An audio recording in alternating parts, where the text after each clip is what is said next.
In the second part of our NextGen International project, young people from Nigeria share their stories of the climate emergency.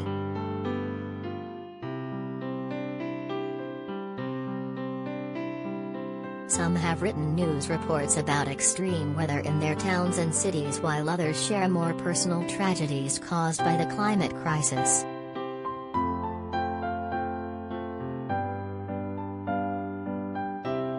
As world leaders prepare for 26 Colombian pesos, these young people are demanding action to safeguard their futures and prevent these problems from getting even worse.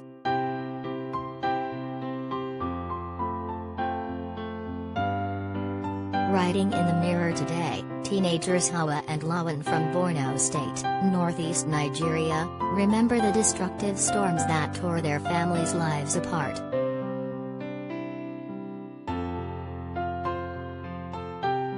Devastating flood washed away my family's farm, and all our money.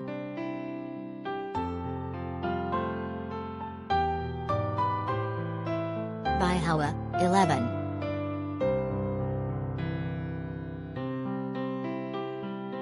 I always loved going to my parents' farm.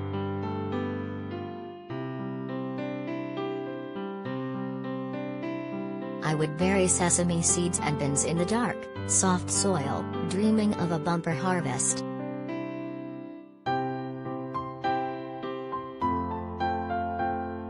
My father and I eagerly waited for them to grow.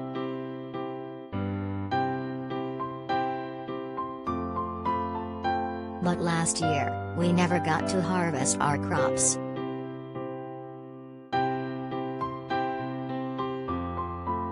The heavy rainfall was punctuated by thunder and lightning, and strong gusts of wind.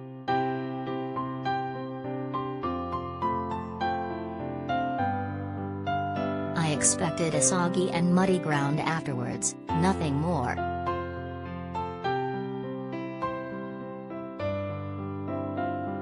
But, sadly, the destruction from the rain was devastating.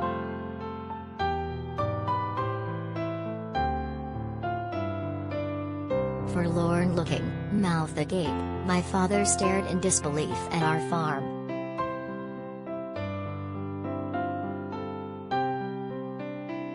The rain had pounded the ground, dug up the planted seeds, and washed them away.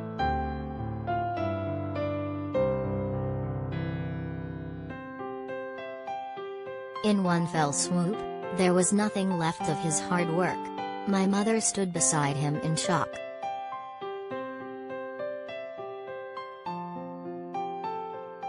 Other farms in the area suffered the same fate, which is all the more devastating because 70% of Nigeria's population rely on agriculture for income.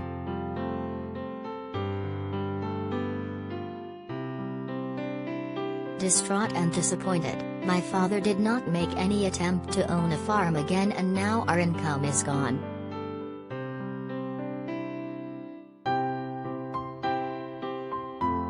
He had put lots of money into the farm and it was all lost.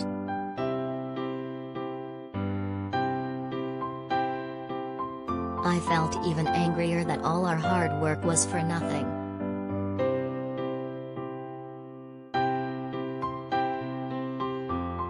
I do not know whether I will own a farm in the future, but we urgently need to mitigate the pain caused by flooding and other climate change disasters.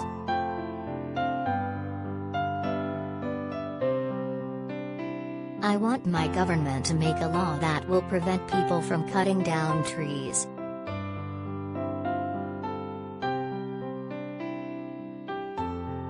Nigeria has one of the highest deforestation rates in the world.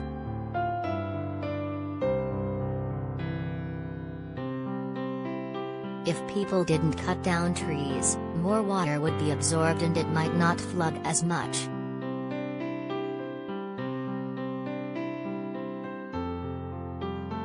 And my father's farm might still be here.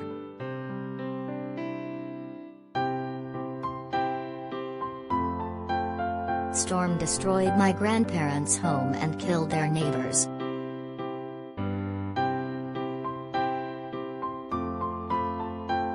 By Lowen, 15.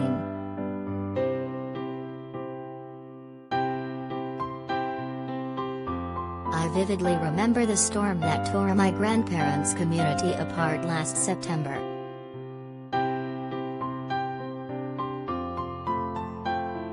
It was the school holidays and my family had arranged to visit my grandparents.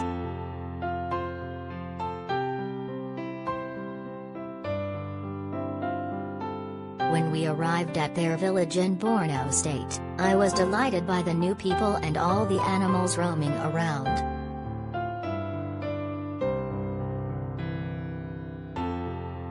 But just an hour later, a howling wind began throwing dirt and dust in the air.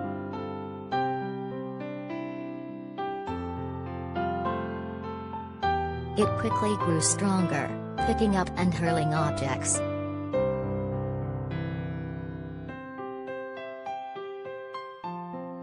In a flash, the clouds darkened, and the sky gave way to a downpour.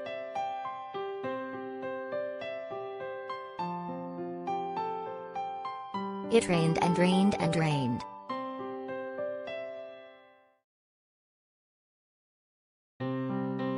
My first day in the village was already ruined.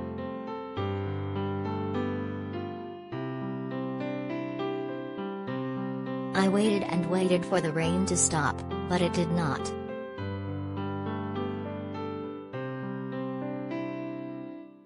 I was so scared.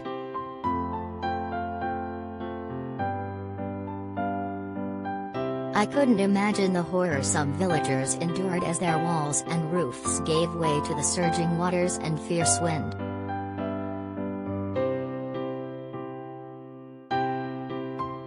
The rain did not stop until the following day.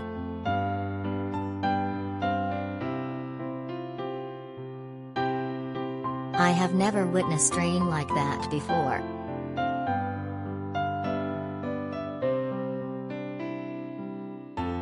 When we finally stepped out of the apartment we were staying in, we were confronted with a devastating sight.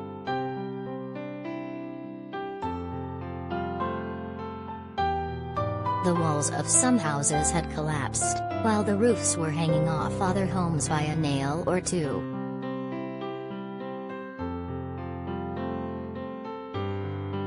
Many houses were flooded, including my grandparents'.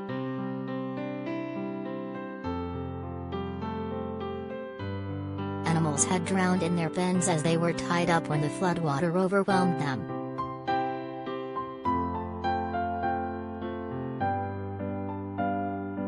Worst of all, several people died in the flooding caused by the storm that day.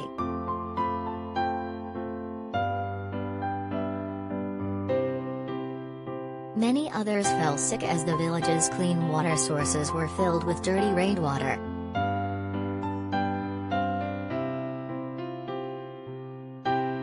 Lots of people were displaced, including my grandparents.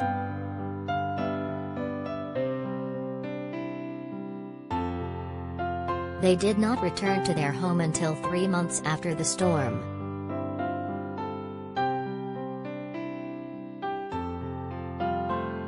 Many of the people relocated to another village, and it took some months for them to return to rebuild their homes and lives.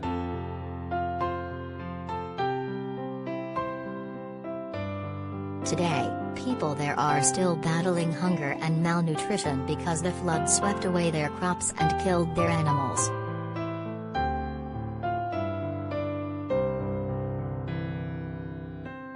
I want the government and NGOs to provide better drainage systems and health facilities.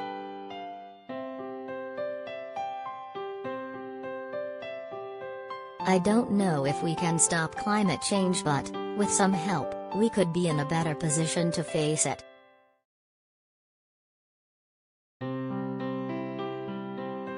You can help by donating to Save the Children's Emergency Fund, www.savethechildren.org.uk/mirrorclimatecrisis.